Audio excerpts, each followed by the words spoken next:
Thank you for joining us. We are following developments as a man accused of multiple sexual assaults in Sacramento dating back to 2010 is now being brought to justice. Deputies just booked the suspect in the Sacramento County Jail moments ago after he was arrested in New York. ABC 10's Devin Truby is live in the studio tonight. And Devin, you spoke to the detective who helped solve the case. Chris, I did, and the Sacramento County Sheriff's Office says Kabeh Cummings, who you see here, is linked to 3 incidents, one that happened in the Auburn arcade and 2 in the city of Sacramento. He's facing 11 charges, including 3 charges of kidnapping to commit rape. In September 2013, a woman was violently sexually assaulted near Watt Avenue and Auburn Boulevard.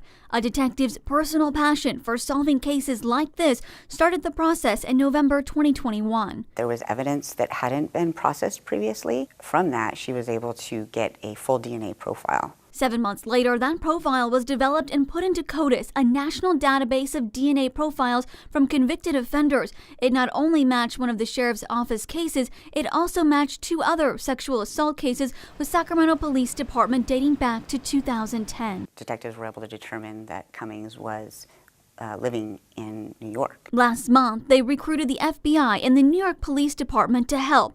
Items thrown away by Cummings were tested and were a match. So who is Kabeh Cummings? The 35-year-old was living in Staten Island, New York when he was arrested. ABC 10 has confirmed he worked for the city of Sacramento from 2018 to 2014.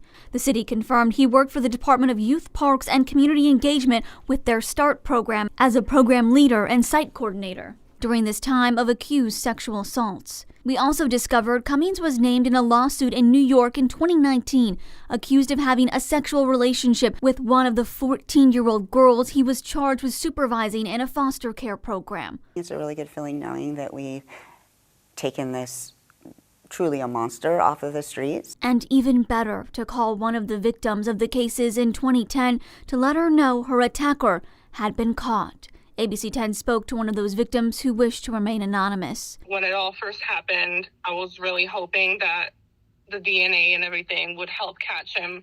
But as the years went by, I kind of lost hope. I feel like justice is being served. I feel at ease. I got my closure. I know who it is and that he's going to be paying for his huge mistakes. But waiting a decade for closure, ABC 10 asked why this evidence wasn't initially processed. The number of cases and the amount of evidence to be processed, things kind of need to be prioritized. It goes to the lab and they make a decision on what's going to be tested and what's not going to be tested.